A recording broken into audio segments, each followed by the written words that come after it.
Hey everyone, this is Barkatul. Welcome to HackForCode. So today I have the pleasure of hosting Bart on our podcast. He is a CNCF ambassador and an Open UK ambassador. So hi Bart, how you doing? And thank you for joining us today. Would you like to introduce yourself, please? Absolutely. Thanks so much for the wonderful introduction. My name is Bart. I'm originally from the United States, but I've been living in Spain for the last 11 years and got working in tech about 8 years ago and been in the cloud native ecosystem, we can say, for the last 2.5 years. Yeah, that's interesting. So your background and involvement in various communities is very impressive, and we're excited to hear more about the experiences. Could you please tell us more about your background, like from your college days until now? We would love to know your story, your journey, please. Yeah, sure. My journey may not be the most typical one, but the more you look, there are actually a lot of journeys that aren't necessarily exactly like mine, but have different starting points and entry points into the technological world. So, like I said, I'm originally from the United States. I'm from Northern California, and I finished my undergraduate degree many years ago, 14 years ago. And when I was in college, I didn't know really what I wanted to study. So I changed academic disciplines a few times. And I ended up focusing on religious studies, not because of wanting to become a priest. I went to a public university. It was more about studying different cultures, societies, history, sociology, and lots of different things that play into that field. And like I said, a lot of it was about curiosity about different groups. And when it comes down to it, communities. And so the fact that I'm working now professionally in the community area, there are a lot of things that are in common there, as well as learning a lot about, learning how to write, learning how to communicate, going very deep on different topics, starting from zero in lots of different areas. Mm-hmm. So after finishing college, I knew that I wanted to, I knew that it was going to be difficult to find a job in what I was doing. Right. So I knew that, things are going to be, have to be flexible in that regard. So my first job when I finished university was working at a restaurant in New York. And I also played music on the street because I played guitar, bass, and drums. And it was a way to make some extra money, but also to get paid to practice essentially. And I met lots of other musicians. Fast forward from there, I lived in Los Angeles. And while I was there, I worked at a school and teaching children from the ages of 8 all the way up to 14, but more focused on 12, 13, and 14-year-olds, which is a challenging demographic anywhere in the world. And I learned a lot about patience. I learned a lot about the importance of structure and rules, the difficulty of having to follow rules, even if you didn't want to, if you have to punish a student who you might like. But learning about the importance of fairness, and fairness is a really important part of community, and also conflict resolution. And so having conflicts, disagreements, arguments with younger people but trying to be empathetic at the same time, and knowing everyone has a different story, and you have to keep all those things in mind. So after that, I left the US, and I've been out of the US now for the last 14 years. I went to Egypt with the idea of studying Arabic. I went there with the intention of spending 1 month. I ended up spending a year. While I was there, I was also teaching English to refugees from South Sudan. And that helped my Arabic improve a lot because these people didn't know any English at all. And so to make it easier for them to learn, it really helped me use all my Arabic. Then after that, I traveled around some of the countries nearby Egypt, and then I went to London. And in London, I got my master's degree in conflict studies. And once again, something that very much relates to communities, different cultures, different backgrounds. And after 1 year in London, that's when I moved to Spain. My partners from here, we had met in Egypt. And then when I arrived in Spain, I didn't know any Spanish. The first job I could get, and the only job I could get, was teaching English. So I taught English for 4 years. And that exposed me to a lot of different companies, a lot of different people in lots of different situations, a lot of establishing goals, whether it's for groups or individuals, and focusing a lot on communication skills. And so, like I said, all these things later come into play for the future. At the time, I also started a YouTube channel with a former student of mine where at first we just made really, really silly videos about related to teaching English, and it was a complete failure in the sense like we didn't get lots of views, we didn't get lots of subscribers. We had fun, but we weren't taking it seriously in this. Well, we didn't even know how to take it seriously. Let's put it that way. We didn't know about building an audience and making it easy for people to interact. But I learned a lot about how to structure a program, how to not structure a program. My parents had put me in acting classes when I was a kid, so being in front of the camera wasn't a problem, and doing silly things wasn't difficult. But we realized over time that the content wasn't working, and that we were kind of forcing people almost to try to like it, just this isn't going anywhere. So after about 50 videos, we started making content around my experience as an American living where I live in the north of Spain, because of the cultural differences and lots of different elements there. And that content actually started to do really well. Mm-hmm. It was because of that YouTube channel that it caught the attention of a British software development company that had an office here in the north of Spain where I live. The city's called Bilbao. And they saw that okay, this person is definitely different. Doesn't necessarily know anything about technology, but we need someone who can help us improve communication. There was some English. There were about 100 people in the office here. And then also around different aspects of talent management, things of that nature. So I started out, and right away, the company had made a full transition from on-prem to Azure. So a massive cloud transformation in a very short period of time.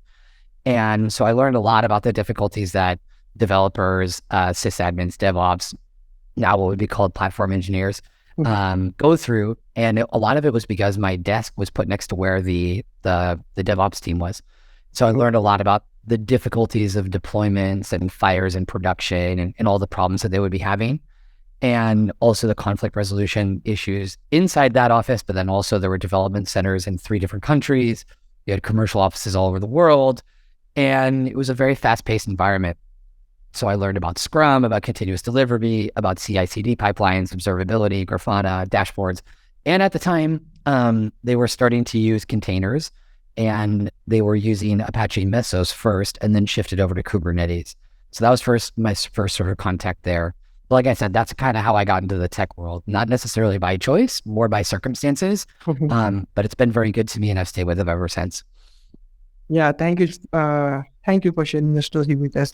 It's very inspiring to hear how you got started in the technology industry and the different roles you have held over the years. So, since we all know you are involved with different communities like Data on Kubernetes, the CNCF ambassador, OpenUK ambassador. So, can you tell us a bit more about your experiences with the community?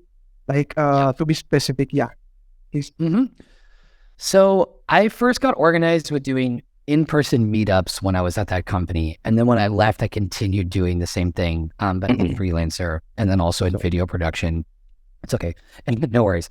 And then when I got started with, running my own community in 2020, to be totally honest, I had no idea what I was doing. I knew what a Slack channel was, and I knew about, creating YouTube videos, and I knew about, different aspects, but particularly what it is that you need to be offering in order to have a quality experience for your community members. And of course, every community is different. So people go to communities with different objectives, and you have to be very selfless. You don't need to be thinking about what you like. You need to be thinking about what they like, and to make it easy for them to get involved. What are your goals? What are your objectives? Are they clear? Could they be clearer? How easy is it for someone to get started? As if it was an open source project. What's the good first issue that people can start doing? Is it introducing themselves? Is it reading a report? Is it going to do this or do that? So a lot of this, what I talk about a lot, is about architecture and design. How are you creating spaces to make it easy for people to do the things that will help the community benefit and grow? And there's been a lot of learnings, to the point that I've thought about creating a course about what not to do in communities based on the mistakes that I made, because I made the mistake of not looking at a lot of the existing resources from folks like John O'Bacon, Mary Thingwall, really well-known names in the community space. And I highly recommend to anyone who wants to get involved, take the time to look a little bit at the literature, listen to some podcasts. There's a lot of great stuff out there. And I waited too long to get into that. And then it's been very helpful since then. But from there, like I said, after about 6 months or less actually of organizing lots and lots of live streams. So we were doing 2, 3, 4, even 5 live streams per week, and just meeting lots and lots of people, because I was like, I need to. When I started, we had 120 people in the Data on Kubernetes Slack, and so I was like, okay, it's very quiet in here. We need more recognition. People need to know what this is about. Right. And so it was from there that I got introduced. I went to KubeCon online in November of 2020. And that's where I got more exposed to the CNCF ecosystem and started meeting people and contacting people, and some people didn't respond, and it's normal. They had no idea who I was, and a few others did. And that was instrumental for me getting involved. And one of the things that made a difference there is that we did a live stream with 2 fantastic people, Savitha and Rin, and they talked about contributor experience. And so after they gave a talk explaining that you don't need any experience to get involved in the CNCF. What you need is be friendly, be patient, show up, ask how you can help. And I thought, I was like, even then, I've never written a line of code in my life. I don't belong here. This doesn't make any sense. They said, Divya, and so I got to meet Divya Mohan as a result. And she said, go to this meeting and just go and say hello. That's all you have to do. I was like, okay, if you say so, I'll go and do it. So I went on a Friday. And it was the contributor experience upstream marketing group, where they find different stories of people in the contributor, different CNCF contributors, and tell them. And I was immediately welcomed. I've never been so welcomed in my life, and I've been very welcomed many times. And I just listened to what they were talking about. I didn't understand probably about 75, 80% of what was said, but they were very friendly. I was like, okay, this is a nice place to be. I don't care if it's Friday afternoon when normally I'd rather do something else. But that experience sort of sparked the fire for me. And then ever since then, it's been something that I always try to show others, is that welcoming, that kindness, and telling people, don't be in a hurry, take your time. These are the ways you can get involved. So after about a few months with that, and then also continuing organizing lots of live streams, someone told me, hey, you should apply to be a CNCF ambassador. I was like, why would I have no idea. And I did, and I didn't get accepted the first time. And so then someone told me, no, you should just try it again. You can try as many times as you want. And so I did, and then I got in. So in March of 2021, so it's been 2 years now. It's gone by really quickly. That's when I became an ambassador, and that's how I got to meet all the other ambassadors. And that is also a wonderful community with lots of great people. And they've been very accepting and welcoming as well, given my non-technical background. And ever since then, it's just been amazing. So I feel very, very lucky. And the CNCF spirit of, pay it forward is something I very much believe in and try to do as often as possible. Yeah, that's very interesting. So it's great to hear about your involvement in the communities, being a non-technical person, but your story is very inspiring. So can you tell us more about some of the benefits of contributing to open source communities? As you have said, the DOK, Data on Kubernetes community, and how can someone join the communities, and what are some of the skills and experiences that individuals can gain from participating in those communities? Yep, these are great questions. I tell people this is that there are different ways of looking at it, but before doing anything, is do yourself the favor of taking a little bit of time and trying to see where are you at, right? What are your interests? What are the things that you want to do? And what are the smallest steps that you can take to get closer to those objectives? When somebody does that, of saying okay, what are the things that I know? What are the experiences that I've had? What are the things that I'm interested in doing?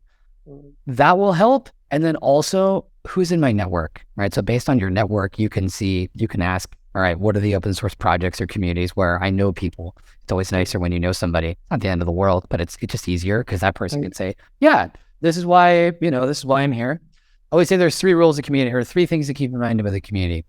Why is someone going to go? Why is someone going to stay? And why is someone going to tell their friends? And the telling their friends part is where I said the social aspect comes in of your network. If something is nice enough, people will talk about it. So that's another thing to keep in mind. The biggest thing that I will say about contribution is that it's not a competition and it's not a race.